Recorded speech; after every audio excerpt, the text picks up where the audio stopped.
for the moment. Let's talk to Dr. Adam Elliott and Kate Andrews. Welcome to both of you. Great to see you. So, a letter from Boris Johnson to the EU Council President Donald Tusk, in which he says we must both acknowledge that the backstop has to be ditched. What happens next? Well, it's a 4-page letter. We'll see if he gets a response. It is to Donald Tusk, which is supposed to imply that Boris Johnson is open to negotiation and is actually looking to get some agreement with the European Union.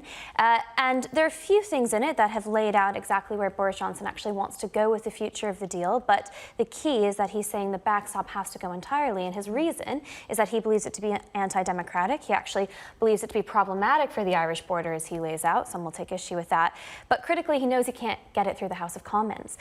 Interestingly, he's proposed commitments to replace the backstop. This is a new angle. It's something people have been speaking about for quite some time, that both the EU and the UK, if a deal still isn't secured in a few years' time, could figure out a way to prevent a hard border. He's saying, let's put that into commitments, let's put that into writing.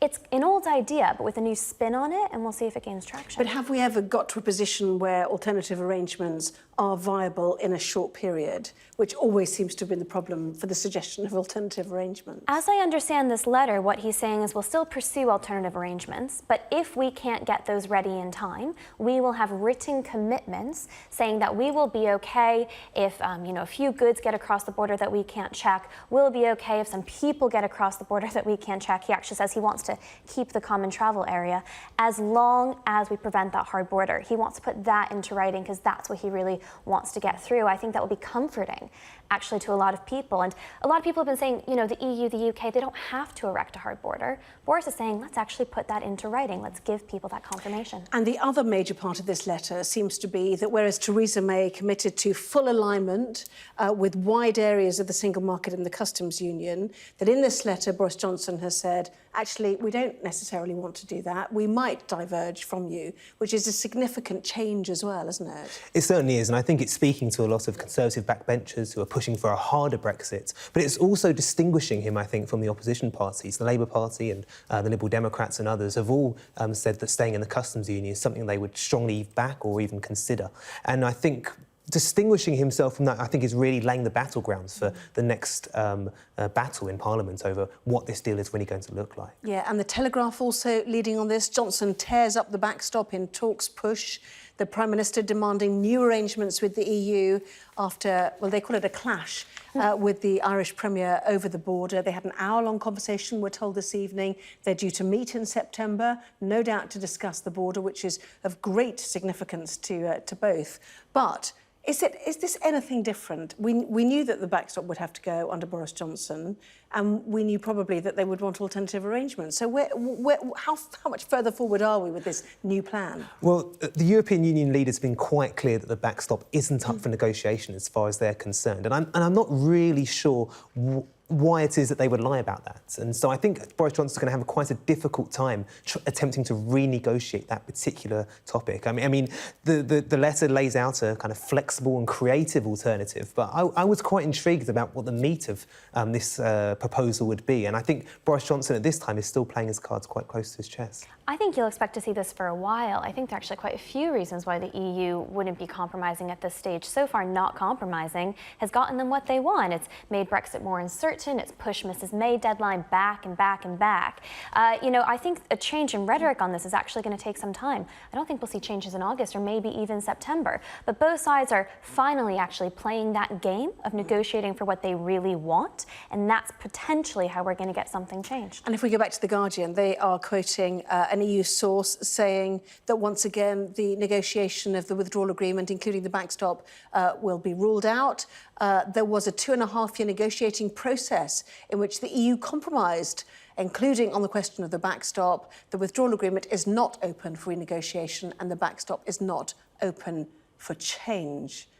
Strong words, but that is exactly what the European Union, if they're good negotiators, and they have proven to be for 3 years, would be saying right now. They don't want to compromise further, but if they want a deal, and they do, as the UK does, it may come down to that 11th and a half hour. Meanwhile, of course, freedom of movement is up for discussion as well, which takes us to the I. End of free movement and in a no-deal borders crackdown. Downing Street rips up Theresa May's guarantees to EU citizens after Brexit. This is confusing, actually, isn't it? Because there is actually no clarity about what might replace these plans. No, and in some instances here, it appears like the Home Office is in some ways contradicting what Boris Johnson has already been saying. And so for me, it seems like in some ways the administration is playing a bit of a good cop, bad cop, with in some ways Boris Johnson making overtures to the European Union about freedom of movement, with the Home Secretary there kind of reassuring the backbenchers who are maybe more in favour of a hard Brexit. And I think trying to play both those games is probably a pretty clever move by Boris Johnson's administration, and I think maybe that ambiguity is part of that. I think that's a very good point, the good cop, bad cop side of things. We haven't had a lot of information about this end of free movement, no deal planning, so it's hard to go into too much detail. However, the Home Office is very insistent that EU citizens in the UK will have the opportunity to stay and will be able to apply to do so, and that new no deal rules wouldn't apply to them. So there does seem to be a difference between what's being reported on the front of the eye and what the Home Office is saying. And it's really important, I think, to clarify that publicly, because there will be millions of people in the UK who are going to be nervous about the residency status. The UK has been very clear under Mrs May and under Boris Johnson that EU citizens who were already here, who were residents, are welcome. So hopefully we can get even more clarity around a story like this, because that front page actually might worry quite a lot of people. Well, indeed, and actually large numbers have still not applied for settled status, yes. And many questions have been raised about if you travel at the end of October, will you be allowed back into the country? And how do you distinguish between those who would be allowed settled status and those who are just coming over for a holiday or to try and enter the UK? Do you need to have much stricter, stronger border controls? So that's where the complexity comes from this. And as always, when it comes to big government projects, there might be quite a lot of bureaucracy around it. It's quite easy to prove, I think, if you've been living in the UK for years, but you still might have to go through the process of proving that, as you say, if you travel. So there's still some ambiguity here about how citizens will be able to confirm their residency status. But it is conflicting with what the Home Office is saying, which is much more generous to EU citizens in the UK. And of course, the political backdrop to this is Jeremy Corbyn's bid to lead a government of national unity, if only briefly, rejected obviously by the Liberal Democrats at the moment. MPs trying to come back, many of them to recall Parliament to discuss this further. I mean, you wouldn't believe this was the midway through the summer holidays, would you? No, they don't seem to be taking much of a break. But it does seem that the Liberal Democrats are making some more cautious moves towards making an agreement with the Labour Party under Jeremy Corbyn. And I think they're kind of withdrawing their appeal to the mother and father of the House as replacing him. And so, you know, Jeremy Corbyn might get there. We'll have to see how things get on. Yes, and he's speaking out today as well, obviously, in saying he will do everything within his means to prevent no deal. Mm-hmm. Question is, what is in his means? I mean, we wait to see when they come back in September. Well, indeed, it sounded a bit like a campaign speech than it did an actual public policy speech. But of course, many of the Conservative public policies have also looked like campaign tactics, more funding for the NHS and etc. So, you know, everybody's mindset is almost already into battlegrounds. And as you say, it's just mid-August. Indeed so. Busy week. Boris Johnson off to meet EU leaders and world leaders at the weekend. Keep an eye on all of that, certainly. Mm-hmm. In the meantime, let's go back to the Daily Telegraph. Bottom story there. National Police Agency declaring war on unexplained wealth. Tell us more about this story then. So it appears that the National Crime Agency is arguing that one of the ways in which they want to disincentivise people from engaging in drug trafficking and the selling of drugs is by repealing the idea that crime pays, so that all of these flashy people who sell drugs and put it on their social media will be tracked down by the police and will have to effectively prove how it is they've paid for all of these things, whether it be watches or houses or vehicles or anything like that. And in some ways I can see where they're coming from, but I think that in other ways being less flashy and maybe having some creative accounting might put this policy to bed quite quickly. And I'm unsure about how likely it is to address the kind of underlying causes of young people and other people generally engaging in drug trafficking and the sale of drugs. Mm-hmm. Yes, I mean, the danger is with stop and search. It looks targeted, doesn't it, as well? And that's part of the problem of this, I suppose. How do you just stop somebody in the street who's got a great BMW and actually has to then prove they've got a great job to get it, or they've inherited the money? Certainly, that could get into very uncomfortable territory. And I think, it's all good and well to make examples of genuine criminals who've been abusing the system, avoiding tax, the rest of it. But you have to be quite careful to not overlook the major underlying issue. And I think, you know, we've been skirting around the issue of drug reform for so long.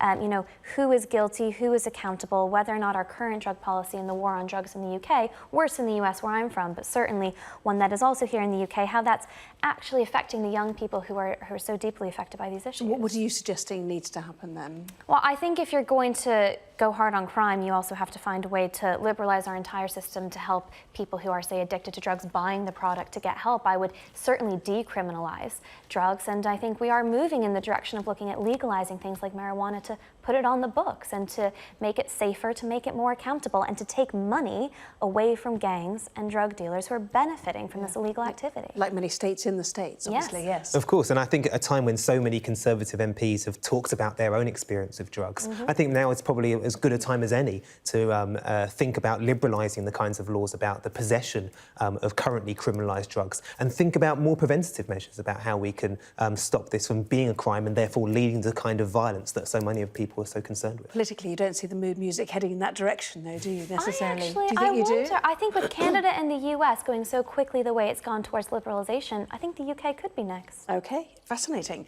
Plenty more still to come, including we will tell you about the most enjoyable phase of parenthood. Back in a moment. Well, welcome back. You're watching the press preview with me this evening, Dr. Adam Elliott-Cooper and Kate Andrews. Welcome back to both of you. So let's go to the Metro. I'm sure there'll be inside pages on this as well, which is the words of Sir Elton John about the Sussexes. What has he had to say? He's defending Harry and Meghan for taking 4 trips on private jets within 11 days, saying that they're great people, and also saying that he paid to offset the carbon emissions that would have come from those flights. Now, I have to say, I'm not on Elton John's team with this one, and I think people would leave Harry and Meghan alone about their travel and their expenses and the rest of it if they weren't preaching to everyone else that they needed to have fewer children and that they needed to be extremely cautious about their carbon output. It really does feel like there's one rule for the literal elite, the royals, the wealthy, and for everybody else, because most people can't pay to offset £20,000 worth of jets and flights and the rest.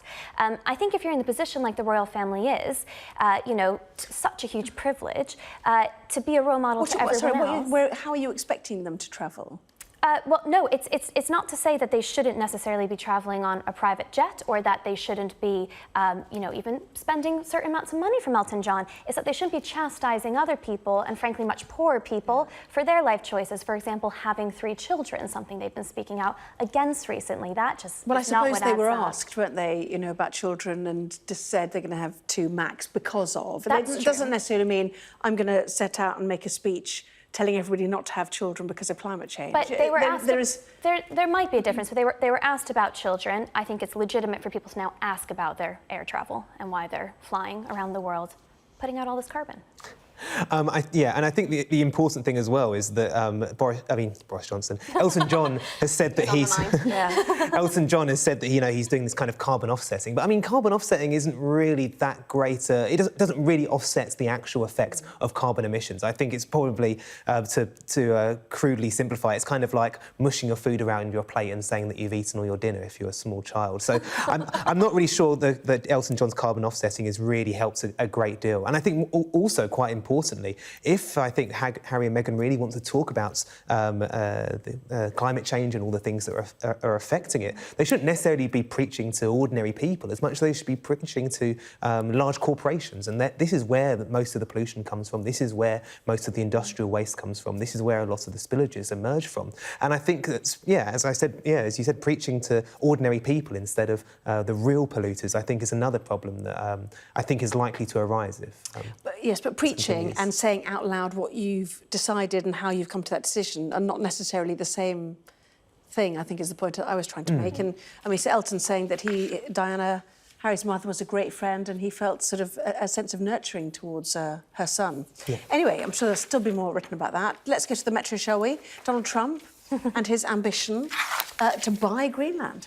It seems he's actually serious about this. And something, I did a little bit of research into it. It's not the first time that the US has actually tried to look into buying Greenland. I think it was back in the 1940s they did the same, and it's connected to air base in certain territories and sort of safety aspects and defense aspects from the US. But Donald Trump, being the business and Mongol really that he is, just can't help himself, and he wants to buy Greenland. The Danish Prime Minister has pushed back very, very hard, saying it is not for sale. Yeah, and it's not Danish as well. It's not owned by Danish. It's for the Greenland people. You know? Yes, that was the feedback. It certainly is, but I guess this isn't the first time the US has bought islands. You know, it's bought islands in the Pacific, it's bought islands in the Indian Ocean, of course, famously the Chagos Islands, what's now called the US Virgin Islands in parts of the Caribbean. So there is a precedent for this this century, but I think it's unlikely that an island in Europe is going to be bought by the United States. But you can, as you said, you can see the impetus behind it. It's likely to be a place where there are resources. It's geostrategically important for the United States. And so I think making gestures towards how important it is to the United States might not necessarily lead to them buying it, but it might lead to them having more of an influence and being able to have more access to the space. Yes, strategically nice, he called it, didn't he? And I suppose you look at the Chinese beginning to lay claims to parts of the Arctic. They have interests in Greenland already. You know, is the race for the mineral riches of the Antarctic and the Arctic, which is perhaps the future of where these large nations want to go. Trump has almost famously now tried to paint himself as more of an isolationist. I'm not sure how successfully he's actually done that. But interesting that when he wants to expand, he wants to use money and sort of trade to do so. But it is pushed back. Doesn't seem to be happening. Now, let's get to the top of the Times. For any parent in the midst of the throes of the summer holidays and not so much enjoying it, maybe, or maybe you've had enough. The Times, children really do make you happier, but when? Children make you happy, but they make you particularly happy once they've left home. Surveys actually have shown that people who don't have children tend to report higher levels of happiness, but they've done a new one which now suggests that actually you're most happy if you've had children but they've left your home. So you have a bit of peace and quiet, but you get the benefits of adult children.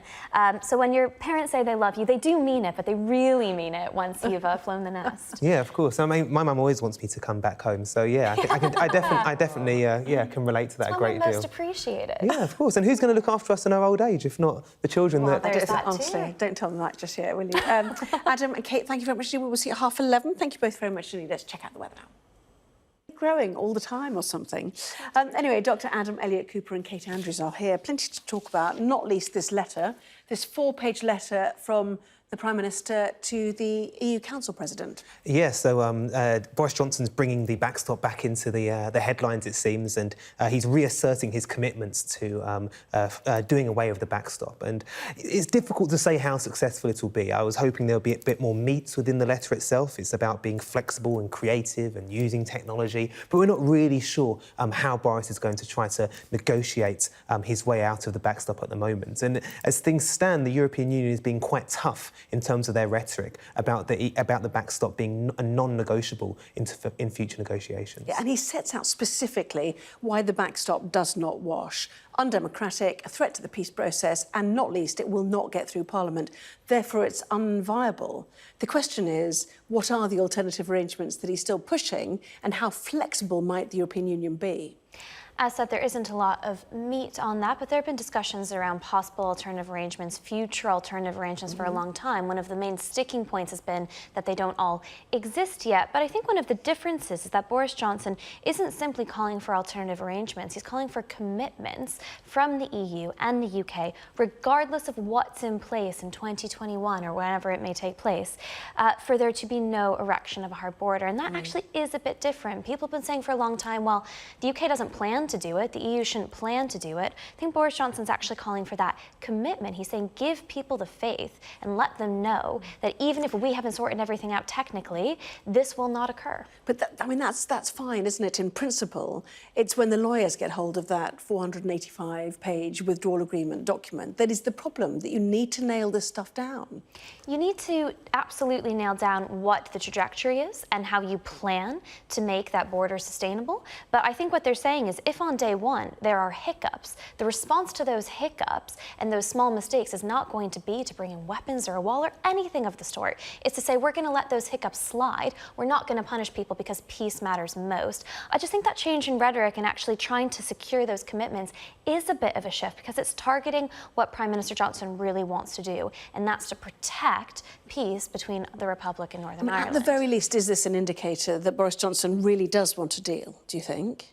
I think Boris Johnson does want a deal. He's asserted in his vlogs and other rhetoric that he does want a deal with the European Union. But at the same time, he's said, no deal is better than a bad deal, I think is his line at the moment. And I think that's the line that he's sticking to. But I think that he does want some kind of deal. And I think it's more likely to have more support in Parliament if he does get a deal from these negotiations. Well, I'm sure, yes. But let's go to The Guardian, shall we, which is already pouring cold water on the EU response to it. Quoting an unnamed source, there was a 2.5-year negotiating process in which the EU compromised, including on the question of the backstop. The withdrawal agreement is not open for renegotiation and the backstop is not open for change. A legally operable backstop to avoid a hard border remains central to the withdrawal agreement for the EU 27. So how is he going to, find a fissure in that wall that he's being presented with? Well, it's clear that Boris Johnson is trying to argue with the EU that this isn't about Parliament or what he can pass. This is about peace in Europe, and I don't think that's really going to wash with the European Union. They don't appear to be convinced that getting rid of the backstop is what's going to guarantee peace. Because I think if they were, that maybe they'd be more susceptible to those kinds of arguments. I think this is exactly what we should be expecting from the European Union, not just now, but probably into September as well. They've proven themselves to be good negotiators, and you don't get what you want by capitulating when someone sends you a 4-page letter. This is the start, not the finish. The difference is that, well, Mrs. May also said no deal was better than a bad deal. She said the UK would leave on the 29th of March. She clearly didn't totally mean it. We're not out yet. Prime Minister Johnson says he does, and that means that on that 11th hour, it is possible that you might see compromise on both sides. I mean, do you believe that the tough talk, the no-deal preparations, we'll come on to freedom of movement in a moment, do you think that really will make people in Europe sit up and take notice and do everything they can to avoid a no-deal Brexit? I think it will make them take more notice. I think the UK is clearly more serious about a no-deal Brexit than it was before. It's been underpriced for a long time. Doesn't necessarily mean something will get over the line, but I do believe there's will in the UK and in the EU to secure that deal. OK, yes. Did you want to... I was just going to say that I think the EU has so much faith in itself and its importance economically and politically that I think that it considers a no-deal Brexit to be disastrous for Britain's economy. And I think it's confident enough in its own power and influence that that Britain really doesn't want a no-deal Brexit. And I think it considers itself to be negotiating in a position of power. I'm convinced, though, that farmers in France and car manufacturers in Germany would be particularly happy about a no-deal Brexit. I think it's damaging, badly damaging, at least for the short term, on both sides. And mostly for Ireland, obviously, as well. So, freedom of movement, it will end on October the 31st, seemingly throwing out the mechanisms that Theresa May had suggested might be in place. Yeah, certainly. So we're seeing a lot of headlines that I think they could be slightly misleading. It's important to note here that EU citizens with the right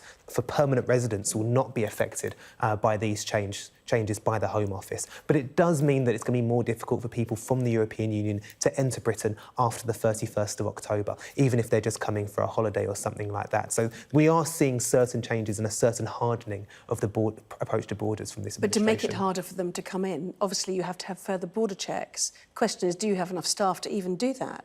What will the borders look like? It's very, very difficult to say. We haven't really seen any concrete proposals or legislation in terms of how the borders are going to be policed more stringently. It's going to have to change enormously, I think, at airports and ports and things like that as well. It's also important to highlight that this is if a no-deal Brexit occurs. So Mrs May's discussions of extending freedom movement to 2021 would be biffed in the case of a no-deal Brexit. As Adam says, we can't confuse the settlement scheme with freedom of movement. EU citizens here should not feel panic necessarily necessarily reading these headlines. I think it's very important to know. But look, I mean, I'm from the US originally, and until we were just recently allowed to use the e-gates, the borders are not always a very pleasant place. It's long queues, it's difficult. Let's hope that post-Brexit we can look at liberalizing the immigration system more, have more say, more control over borders, not to necessarily limit or to make it more bureaucratic or time-consuming, but to have really sensible immigration policy that welcomes people from around the world. And I think part of the problem is only about 1 million of the more than 3 million EU nationals living here have actually applied for settled status. Right. So maybe a message needs to get out to them to get on with it if they do want to stay. Certainly, and even though they might not necessarily face deportation, I think they certainly might find difficulty accessing certain services, applying for jobs and those types of things. So it's all about those kind of internal borders that exist within Britain as well that I think is going to be of real concern to many EU citizens living here. And Britons abroad, what happens to them? I think if they get down to paragraph 6 or 7, where it says that EU citizens have the right, who are permanent residents have the right to stay here, that they'll feel a lot more comfortable, because I imagine the EU will be more likely to allow them to stay as well. So, well, let's remember that around the withdrawal deal, actually, there are many areas of agreement, and the rights of EU and UK citizens living in each other's respective countries is something that everyone has more or less agreed to already. It really is that backstop that's been the major question. So you'd really hope not to see any movement in this area. OK, a busy week for Boris Johnson, meeting the French and German leaders and then on to the G7, so plenty more coverage to come. In the meantime, let's go to the front page of The Sun, shall we? Mercedes, tell us this story. Well, it appears that Mercedes are playing GCHQ with its customers. They're able to track the whereabouts of their customers, and in many cases, if they default on finance payments or anything like that, that they can share. They're sharing that information with people who can go around and repossess the vehicle, which, of course, politicians and other civil liberties groups are becoming very, very critical of. It's also got a really brilliant headline, "Oh Lord, won't you spy me a Mercedes-Benz?" So, swings and roundabouts. There's a lot to laugh at in the headlines, but really quite terrifying story, because these sensors have been secret up until this point, and Mercedes won't actually come out and say how long they've been using them for.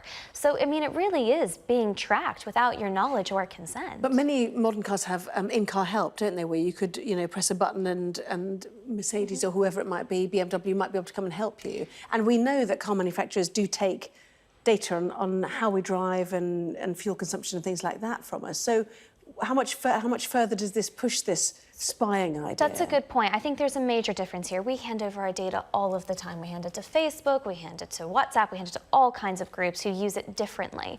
But usually you know that you're handing it over, right? When you put in your email address, when you consent to a button to push to come find you, you know that you're doing it. These are secret sensors, which, as Adam points out, have actually been used to track down people, yes, who have defaulted on their payments, nothing good about that, but to bring in the police. So really worrying. People should know if they're being tracked. OK, interesting. Plenty more still to come, including how pensioners are outperforming 20-year-olds at brain games. We will discuss that more in just a few minutes' time.